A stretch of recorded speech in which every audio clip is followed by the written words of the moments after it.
So have you ever been so stressed, overwhelmed, and tired that you simply had enough? Okay, we have few hands up. Is there anyone in the room who owns a business or owned a business or works for themselves, so you can relate a little bit more? So in 2012, I decided to start my own business, which is an event planning company that later on transferred into a talent agency. And as you can imagine, it sounds super exciting and it's great to own a business, and I was just working and giving 200%. But at some point I realized that I don't have time for my friends, I don't have time for my family, and most importantly, I didn't have time for myself. So I knew that there was something going on, and I knew that I need to make some changes, however, I didn't know how. So one day, I remember it very clearly.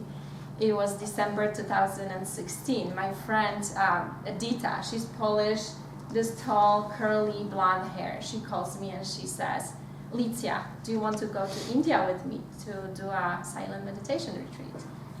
And I hesitated for a second, but India has been always on my bucket list. So I said, absolutely yes. A few weeks later, we were packed and ready to go to India. And I was super excited to see India, and I was reading a lot, but not sure if anyone from this group have you ever been to India?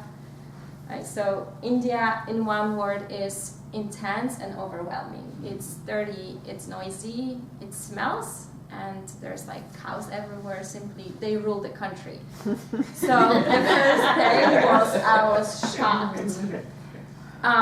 Few days into the travel, we went to south part of India, which is very hot and stunning. So once we got to the ashram, I stood there for a second and I said to myself, oh my God, this is the most beautiful place I've ever been to.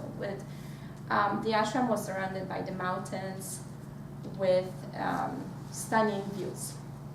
The magic disappeared pretty soon once I walked into my room, and there's a fungus on the wall, and there's no glass in the windows, no warm water. You can only imagine how shocked I was. Of course, the 3:30 a.m. Calls for meditations were not easy. And hours of sitting on your bottom and meditating. A few days after I got to ashram, I was ready to leave, crying. I wanted to go home. However, probably I would say 3 days into the meditation, I started seeing a difference. My body was not aching anymore. My mind was getting calmer and calmer. I was not checking my emails or texts a few times a day. And I started to feel comfortable. I was actually enjoying it.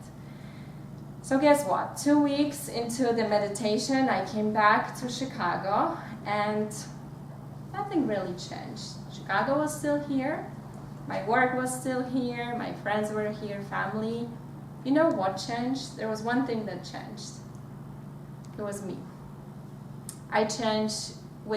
Something changed within me.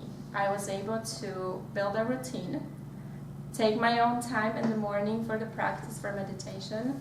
I was able to take care of myself before taking care of everyone else and all the problems of the world.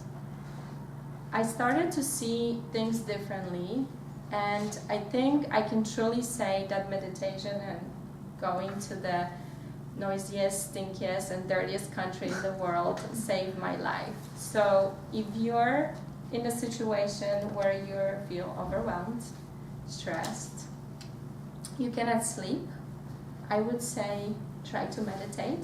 And it's not easy. You're not gonna just leave everything and go to India. One step at a time. 10 minutes a day, 15 minutes a day can save your life.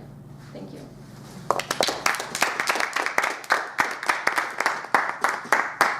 Thank you, Alicia. And now here's Sophia with small wins.